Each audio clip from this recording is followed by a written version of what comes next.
Today we're gonna rank all Netherrealm Studios games from worst to best. I know this is gonna shock some of you, bro, but Mortal Kombat 11 is my least favorite Netherrealm Studios game. However, it is one of the best looking Mortal Kombat games. I can't deny that the visuals were top notch, but on the back end, man, the mechanics offensively and defensively were super flawed. Mechanics like breakaway, wake up, roll, and auto regen meter were just a recipe for disaster. And yes, I understand they added armor break crushing blows, but some characters' armor breaks were just awful, while others, of course, benefited greatly. You also had mechanics like flawless block up 2 and 3, which essentially just made frame data irrelevant. MK11 really had a lack of intensity, and I felt like the huge factor, the wow factor, was simply through crushing blows. They were super unbalanced and characters really suffered from it. And just as an example, why did some characters have forward and back throw crushing blows? That imbalance was already off to a rough start. And especially with down 2 crushing blows, man, the game was literally rewarding you for being a masher. The game was designed for ease of access, which is completely okay, but it did it in such a scrub friendly way that was just ultimately a huge turnoff for me. I'm not even kidding, bro. I probably uninstalled that game like 18 times. Talk about a major skill issue on my end. And even though I do say it's scrub friendly, it wasn't 100% that. On a true fundamental playing field,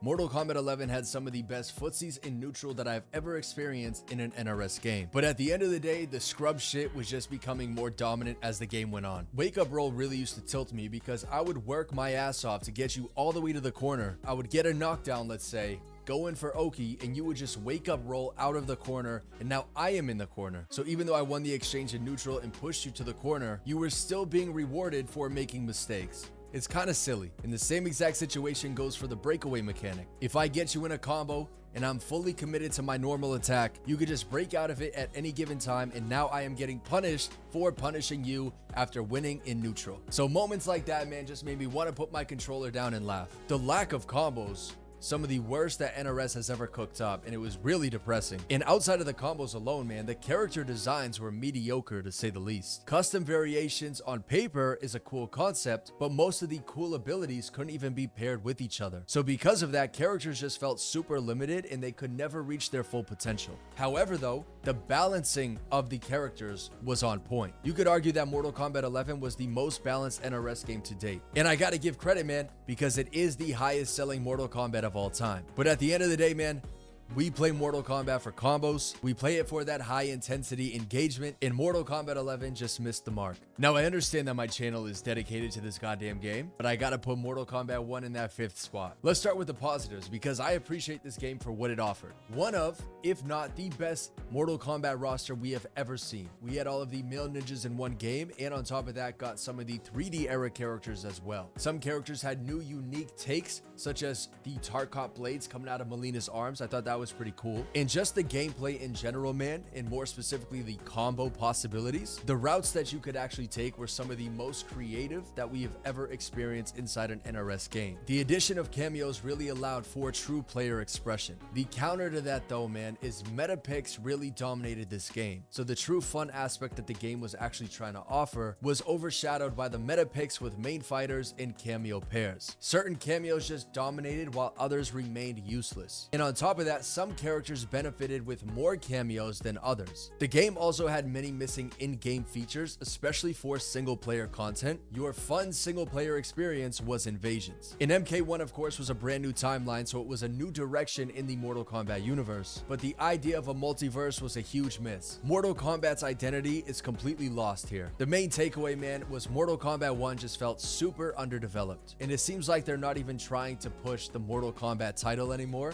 It's becoming a guest fighter. They are essentially pushing for pay to win, and that's just not a good look, man. But in 4th place, man, I gotta give it to Injustice Gods Among Us. This is the type of game where the nostalgic factor is really set in deep. But man, let me tell you, NRS really did bring the DC universe to life. And if you really think back to this time frame of 2013, the interactive environment was on a whole nother level. The destruction of the stages behind you as you fought were really just something that we have never seen before. And the interactables that you could use in combat made for a whole new fighting game experience. This kind of pushed the agenda for Netherrealm Studios production, and it just showed you exactly what they're capable of. I really spent time learning every single character, and I enjoyed playing every single character. Learning the characters felt rewarding and satisfying, and it seriously just made you want to learn the entire roster. But unfortunately, man, it was a slow-paced zoning simulator. And on top of that, of course, the game is going to develop into a meta, so you had characters like Batgirl, Zod, Martian Manhunter, Batman, and Doomsday just absolutely creating chaos. And at the time of this game's release, I was actually pretty new to fighting games. So yes, the netcode was okay, I would go online once in a while, but I really appreciated the single-player experience with these Star Labs missions. I can't even begin to explain to you how many hours I put into those Star Lab missions. For a single-player experience, that was definitely captivating. For those of you that never played this game in its prime, man, you really missed out, because the gameplay designs for these characters were just some of the best designs from NRS. So Injustice Gods Among Us overall, man, was just super entertaining to play. You had characters like Lobo, Solomon Grundy, Deathstroke, man, Ares, Frost, Shazam. I simply just can't emphasize enough how captivating their designs were. There's a lot of characters in the past two NRS titles with Mortal Kombat 11 and Mortal Kombat 1 in which I didn't even care about playing them because I just did not enjoy their gameplay design. That just wasn't the case with Injustice Gods Among Us. And as a Mortal Kombat fan, them giving us Scorpion as a guest character was the icing on the cake. In that third spot, man, this could arguably be the best packaged game from NRS, but I gotta give it to Injustice 2. We got an expanded roster with many great character archetypes. The variety and customization were on point. We got high quality visuals outside of the Supergirl reveal trailer. The enhanced story mode for the time, of course, had great cinematics, and I love the idea that it was a legacy game, meaning you could just jump right back in. We also got crazy characters like Hellboy and the Teenage Mutant Ninja Turtles, but my huge issue with Injustice 2 is the zoning was still pretty damn strong. Now, they did try to fix this zoning issue with the forward roll mechanic, but still, at the end of the day, just holding back was too overpowering. And even before MK11, bro, they introduced the breakaway mechanic in Injustice 2. So yes, in both games, you had an option to actually make the read and counter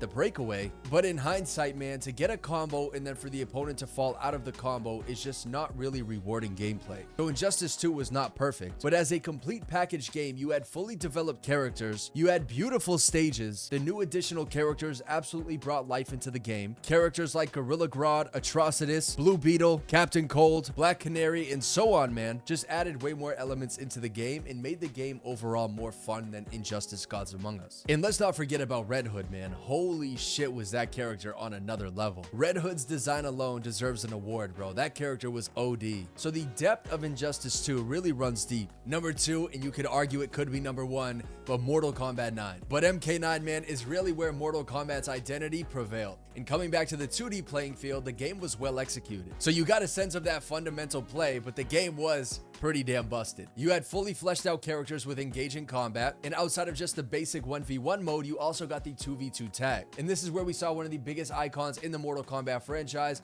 and that was with Freddy Krueger. So all in all, man, the game was just super smooth and a fan favorite. Bury this game in my grave when I go. Mortal Kombat X is top 1 in peak NRS. You got a true sense of that fast-paced, high-intensity gameplay. You really had peak character designs within the variation system. We got the combination of old gen with the new generation of fighters such as the Combat Kids, as well as the introduction of new characters such as Kotal Khan and D'Vorah. We also got an incredible guest lineup with Jason Voorhees, Predator, Alien, and Leatherface. Mortal Kombat X just really had everything to offer, and anytime a new game comes out, I always compare it to this title. I think the tonality of this game is really what separated it from the rest. You can absolutely feel and just see the passion that NRS had when making this game. In the recent titles, man, you just don't get that same feeling. NRS has to go back to the drawing board, man, and they should definitely take a look at Mortal Kombat X and Mortal Kombat 9 and kind of combine the two into one game to make the perfect Mortal Kombat and give the fans exactly what they're asking for. So that's my list, man. That's the order. We got MK11, Mortal Kombat 1, Injustice Gods Among Us, Injustice 2, Mortal Kombat 9, and Mortal Kombat X. But I appreciate you guys watching, man, and I'm curious to know your exact order for all of the NetherRealm Studios fighting games.